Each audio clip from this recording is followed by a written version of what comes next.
गुरुर्ब्रह्मा गुरुर्विष्णु गुरुर्देवो महेश्वरः गुरुर्साक्षात् परं ब्रह्म तस्मै श्री गुरुवे नमः। वंदो दीनदयाल हरि कृपा सिंधु सुखधाम जगदीश्वर प्रभु हंस को कोटि कोटि प्रणाम। पुरुषोत्तम परमात्मा तुम पूर्ण जगदीश आदि पुरुष सतगुरु तुम्हीं नमामि शीश। जगदम्बे राजेश्वरी माँ प्रभु हंसं जगद्गुरुं पाद पद्मे तयो स्थित्वा प्रणमामि मुहुर्मुहुः। प्रेम से बोलिए श्री सद्गुरुदेव महाराज की जय। श्री आनंद कंद भगवान की जय। आदि शक्ति जगत जननी श्री माता जी की जय। सच्चे दरबार की जय। आदरणीय उपस्थित प्रेमी सज्जनों, माताओं एवं बहनों, प्रभु आत्माओं, भगवत भक्तों, मैं श्री गुरु महाराज जी के चरण कमलों की कृपा से थोड़ी देर तक अपना विचार आप लोगों के समक्ष रखूंगा। कृपया आप लोग शांति बनाए, मेरे विचारों को सुने समझे।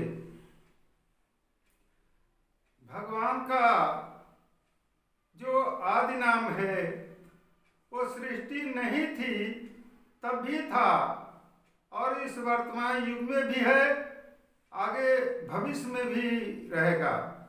आदि सच जुगादि सच है भी सच, नानक होसी भी सच। जो था और है और आगे रहेगा, तो उसे चाहे आदि शक्ति कहो चाहे आदि नाम कहो, उसका न कभी शुरुआत होता है न कभी अंत होता है। हमारे संतों ने कहा कि आदि नाम निज मूल है और मंत्र सब डाल, कहे कबीर निज नाम बिन डूब मुआ संसार। वही भगवान का आदि नाम ही हम लोगों के जीवन का मूल आधार है। आदि नाम निज मूल है और मंत्र सब डाल, और जितने ये मंत्र हैं वो एक वृक्ष के डाल के समान है। और जो प्राणी उस आदि नाम को नहीं जाना तो डूब मुआ संसार, इस संसार रूपी सागर में डूब मरेगा। और वही जो है भगवान का नाम जो है हम लोगों के जीवन का मूल आधार है। और यह कोटि नाम संसार में ताते मुक्त न होय, और आदि नाम निज गुप्त जब बूझे बिरला ना कोई। कोटि नाम संसार में, भगवान का तो कोटिनों नाम है, पर हम चाहें कि किसी कोटिनों नामों में से किसी नाम को जप कर मुक्ति प्राप्त करना, कल्याण प्राप्त करना, 84 के बंधनों से, जन्म मरण के चक्रों से छुटकारा, मुक्ति प्राप्त करना चाहें, तो इन कोटिनों नामों में से किसी नाम को जपने से मुक्ति कल्याण नहीं होगा।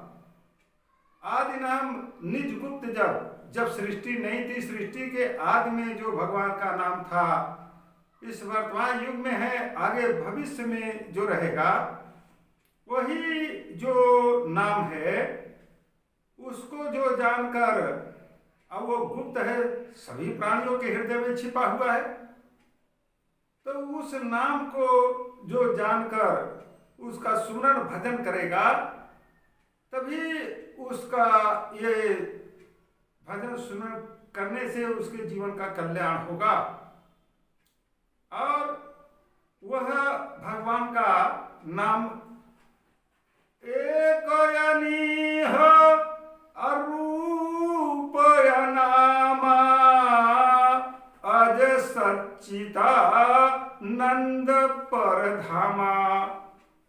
एक अनीह अरूप अनामा। जैसे मुझे एक दृष्टांत याद आया, एक राजा ने अपने पड़ोसी राजा को निमंत्रण दिया भोजन के लिए और उस राजा के 100 रानियां थी। राजा ने 100 रानियों को समझा दिया कि आज हमारे यहाँ पड़ोसी राजा का निमंत्रण है, वो आएंगे हमारे यहाँ भोजन ग्रहण करेंगे, तुम लोग 100 रानी 100 किस्म का आइटम बना के तैयार कर ले और जैसे मैं आज्ञा दूंगा तो हर एक रानी एक एक किस्म का वस्त्र धार करके एक एक आइटम ले आकर खिलाएगी राजन को। अब पड़ोसी राजा जैसे आए तो राजा ने अपने मंत्री से उस राजा का स्वागत करवाए, अपने कक्ष में बैठा के वार्तालाप किए और थोड़ी देर के बाद मंत्री से रानी को आज्ञा दिलवाए कि राजन को ले आकर भोजन खिलाए। एक रानी एक किस्म का वस्त्र धार करके एक आइटम ले आकर खिलाई, दूसरी रानी दूसरा वस्त्र धार करके दूसरा आइटम खिलाई। मेरे कहने का तात्पर्य यह है कि वो 100 रानी 100 किस्म का वस्त्र धार करके और 100 किस्म का जब आइटम ले आकर राजन को भोजन खिलाई तो वो राजा बहुत प्रसन्न खुश हो गए, गदगद होके उस राजा की भूरी भूरी प्रशंसा करने लगे कि आप तो बहुत बड़े प्रतापी राजा हैं, आपके 100 रानियां हैं और 100 ने मुझे 100 किस्म का आइटम 100 किस्म का वस्त्र धार करके खिलाई। मैं भी आपको अब निमंत्रण देता हूँ, आप भी हमारे यहाँ पधारिए, हमारे निमंत्रण को स्वीकार कीजिए। जब राजा विदा होके अपने राज्य को लौटकर जब गए तो उस राजा के पास एक ही रानी थी। राजा बड़ा वो अफसोस में पड़ गया कि मेरे पास तो एक ही रानी है, अब हमारी इज्जत कैसे बनेगी। तो उस का मंत्री आया और मंत्री ने राजा की ये दशा देखकर कहने लगा कि राजन, आप किस बात का अफसोस दुख व्यक्त कर रहे हैं, अपने दुख का कारण बताइए। राजा कहने लगा, मंत्री, मैं अपने पड़ोसी राजा के यहाँ निमंत्रण में गया था और उस राजा के 100 रानियां थी, 100 ने मुझे 100 किस्म का आइटम 100 किस्म का वस्त्र धार करके खिलाई और मैं भी उस राजा को अपने यहाँ निमंत्रण देकर आया हूँ और हमारे तो एक ही रानी है, अब हमारी इज्जत कैसे बनेगी। इसी बात को लेकर मुझे चिंता व्याप रही है। मंत्री, अब आपको कोई उपाय हो तो बताओ जिससे हमारा ये चिंता समाप्त हो, व्याधि दूर हो। मंत्री ने मंथन करके विचार करके और कहने लगा, राजन, आप बाजार से 100 किस्म का वस्त्र खरीद कर ले आके और रानी को दे दीजिए, समझा दीजिए और रानी 100 किस्म का आइटम बना के तैयार कर ले और जैसे ही आप राजन को भोजन खिलाने के लिए आज्ञा देंगे तो एक किस्म का रानी वस्त्र धार करके एक आइटम खिलाएगी, फिर उस पहले वस्त्र को बदलकर दूसरा वस्त्र धार करके दूसरा आइटम खिलाएगी। ऐसे वो एक ही रानी 100 किस्म का जब वस्त्र धार करके 100 किस्म का आइटम खिलाएगी तो उस राजा को भी ये मालूम हो जाएगा कि इस राजा के भी 100 रानियां हैं। अब ये बात मंत्री की राजा के दिल में चुभ गया और राजा ने यही उपाय किया, 100 किस्म का वस्त्र बाजार से खरीद कर ले आकर रानी को दे दिया, समझा दिया, और रानी ने 100 किस्म का आइटम बना के तैयार कर ली। और जैसे पड़ोसी राजा आए, उस राजा ने अपने कक्ष में ले जाकर मंत्री से अपने उस राजा का स्वागत कराए और बैठाकर थोड़ी देर वार्तालाप किए, और फिर मंत्री से रानी को आज्ञा दिलवाई कि राजन को लाकर भोजन खिलाए। एक किस्म का वस्त्र धारण करके एक आइटम लेकर जब रानी खिलाने आई, तो अब उस राजा के साथ में एक नाई गया था। नाई बहुत चतुर चालाक होता है। उस नाई ने रानी के पैर पर एक पहचान का चिन्ह छिड़क दिया, और वो रानी फिर उस वस्त्र को जाकर उतार के दूसरा वस्त्र धारण करके जैसे दूसरा आइटम लेकर आई खिलाने, तो वह फिर उस नाई का दृष्टि जो है रानी के पैर के तरफ बराबर दृष्टि लगी रहती थी। जब वो रानी वस्त्र बदल बदल कर एक एक किस्म का आइटम लेकर आती थी खिलाने, तो देखता था कि वो तो यही रानी है। और फिर वो जो है जब 100 किस्म का वस्त्र धारण करके रानी 100 किस्म का आइटम खिला दी, तो वो भी राजा प्रसन्न खुश होकर और उस राजा की भूरी भूरी प्रशंसा करने लगे और कहने लगे, राजन आप भी तो बहुत बड़े प्रतापी राजा हैं, आपके भी तो 100 रानियां हैं। अब उस राजा मने मने मुस्कुराने लगे कि देखो मंत्री ने कैसा हमारा उपाय बताया और मैंने ऐसा किया, तो आज हमारी इज्जत बन गई। अब वो राजा विदा होके जब चला, तो उसके साथ में जो नाई था, अब वो नाई राजा से वार्तालाप करते हुए गया कि राजन आपने नहीं पहचान सके, वो रानी तो एक ही थी, पर आपको 100 किस्म का वस्त्र धारण करके 100 किस्म का आइटम खिलाई। मैंने तो पहचान लिया, पर आपने नहीं पहचान सके।